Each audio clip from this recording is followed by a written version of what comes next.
कल भी भुट्टो जिंदा था, आज भी भुट्टो जिंदा है। कल भी भुट्टो जिंदा था, आज भी भुट्टो जिंदा है।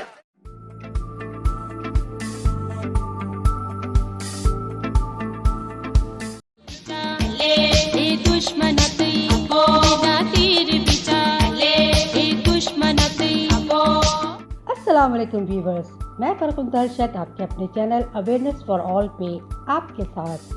आज अपने इस वीडियो में हम बात करेंगे पाकिस्तान की साबिक वज़ीर आज़म और इस्लामी दुनिया की पहली खातून वज़ीर आज़म बेनज़ीर भुट्टो के बारे में कि वो कौन थीं और किस तरह वो पाकिस्तान की वज़ीर आज़म बनी।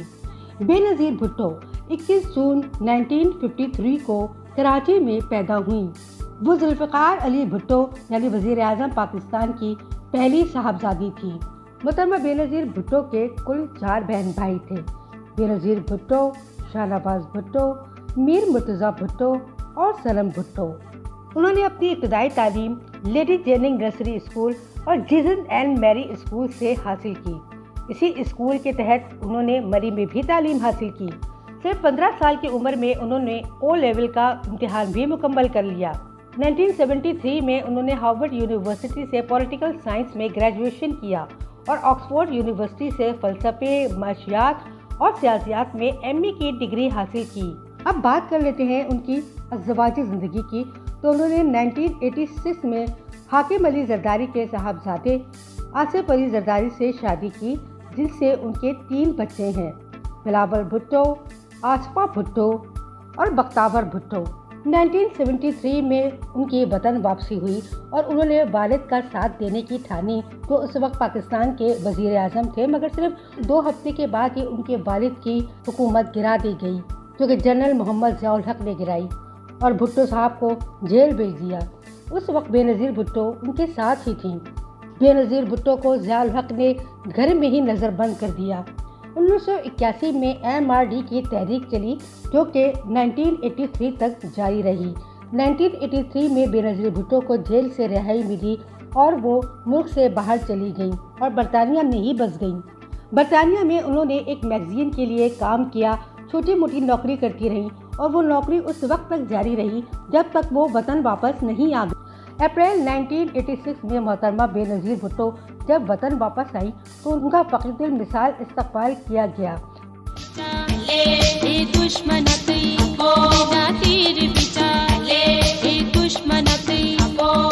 हजारों लोग उन्हें देखने के लिए एयरपोर्ट और गिरदोनवा में पहुंच गए। 17 अगस्त 1988 को जब जनरल मोहम्मद ज़ियाउल हक का तैयारा गिर के तबाह हो गया और वो शहीद हो गए, तो उस वक्त जमहूरियत ने एक और नई करवट ली। अब बात कर लेते हैं बेनज़ीर के सियासी कैरियर की। 1988 के इलेक्शन जो कि 16 नवंबर को हुए, उसमें बेनज़ीर भुट्टो और उनकी पार्टी पीपल्स पार्टी ने तारीखी कामयाबी हासिल की। 2 दिसंबर 1988 को वो इस्लामी दुनिया की कम उम्र तरीन वज़ीर आज़म बनी और उसका उन्होंने हल्फ उठाया। जबकि सिर्फ 20 महीने के बाद अगस्त 20 नवंबर 1990 को सदर गुलाम इसाक खान ने उनकी हुकूमत को बदअनवानी के इल्ज़ाम में बरतरफ कर दिया और उनकी हुकूमत गिरा दी। 2 अक्टूबर 1990 को दूसरे इलेक्शन कॉल किए गए, जिसमें एक इत्तेहाद इस्लामी जमहूरी इत्तेहाद बना, जिसके तहत नवाज शरीफ वज़ीर आज़म बन गए। लेकिन 1993 में बदअनवानी के इल्ज़ाम में उनकी हुकूमत को भी गिरा दिया गया। 1993 अक्टूबर में दोबारा बेनज़ीर भुट्टो की हुकूमत बरसरे इक़्तिदार आई और वो एक मामूली मार्जिन से वज़ीर आज़म बनी।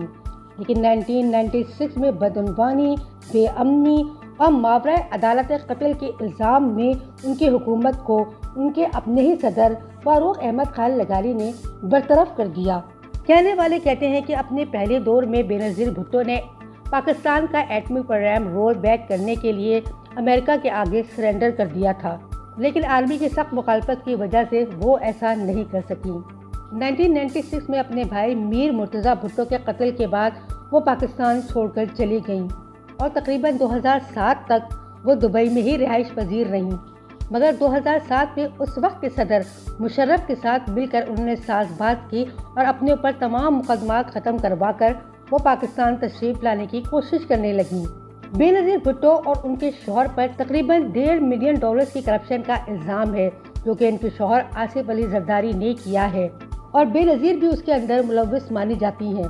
14 मई 2006 को उन्होंने और नवाज शरीफ ने मिलकर एक पैक्ट किया जो कि मिसाक़ जमहूरियत कहलाया जाता है, जिसमें यह वादा किया गया कि वो कभी एक दूसरे के खिलाफ काम नहीं करेंगे और साथ मिलकर चलेंगे। ये मिसाक़ जमहूरियत अब तक कायम है। इस मिसाक़ जमहूरियत के बाद और अपने तमाम मुकदमा ख़त्म करने के बाद 18 अक्टूबर 2007 को मोहतरमा बेनज़ीर भुट्टो पाकिस्तान तशरीफ़ ले आईं।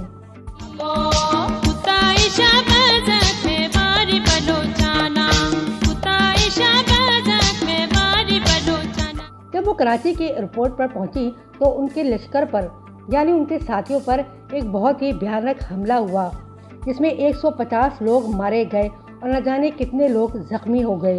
अपनी आमद के कुछ दिनों के बाद जब वो अपने बच्चों से मिलने दुबई गईं तो उनके पीछे सदर मुशर्रफ ने 3 नवंबर को इमरजेंसी लगा दी, जिसकी उन्होंने शदीद मुखालफत की और आने के बाद इसकी तहरीक शुरू कर दी। उन्होंने वाज़ेह अल्फाज में कहा कि वो कभी भी जमहूरियत को डिरेल नहीं होने देंगी। उन्होंने 2008 में होने वाले इलेक्शंस में हिस्सा लेने के लिए तमाम हलकों से अपने उम्मीदवार नामजद कर दिए।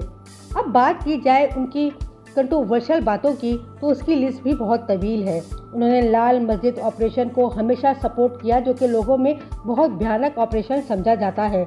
इसके अलावा उन्होंने अमेरिका को अड्डे देने की भी बात की कि जब उनकी हुकूमत आएगी तो वो अमेरिका को अड्डे दे देंगी, जो कि पाकिस्तान की बका के लिए बहुत ही ख़तरनाक है, इसलिए उनको सिक्योरिटी रिस्क करार दिया गया। इसके अलावा उन्होंने डॉक्टर अब्दुल कदीर खान को अमेरिका के हवाले करने का भी फैसला किया और ये भी कहा कि वो उनको पूछगछ के लिए यानी अब्दुल कदीर खान को पूछगछ के लिए अमेरिका के हवाले कर देंगी। उनकी इन बातों की वजह से अवाम ने बहुत गम और गुस्सा पाया जाता था। मोहतरमा बेनज़ीर भुट्टो ने 2008 में अपनी इलेक्शन कैंपेन चलाई। 2007 के इलेक्शन की कैंपेन के दौरान जब वो रावलपिंडी पहुंची तो वो दिन था 27 दिसंबर 2007 का। मोहतरमा बेनज़ीर भुट्टो अपनी तकरीर करने के बाद जब वापस जा रही थी तो उनके ऊपर अटैक किया गया और उस अटैक में वो अल्लाह को प्यारी हो गई। वो दिन पाकिस्तान की तारीख का एक स्याह तरीन दिन है। चाहे उन पर करप्शन के कितने भी इल्ज़ामात हों, कुछ भी हों, मगर वो पाकिस्तान की एक मुंतखब वज़ीर आज़म थी और हज़ारों लोगों की मनपसंद भी। व्यूअर, आप देख रहे थे हमारा चैनल अवेयरनेस फॉर ऑल, आगाही सबके लिए। अगर आपको हमारी ये वीडियो अच्छी लगी हो तो प्लीज़ हमारे चैनल को सब्सक्राइब कर दीजिए, वीडियो को लाइक कर दीजिए और शेयर कर दीजिए और बेल आइकन को भी दबा दीजिए। बहुत जल्द मिलेंगे आपके साथ किसी और नई वीडियो में। जब तक के लिए अल्लाह हाफ़िज़।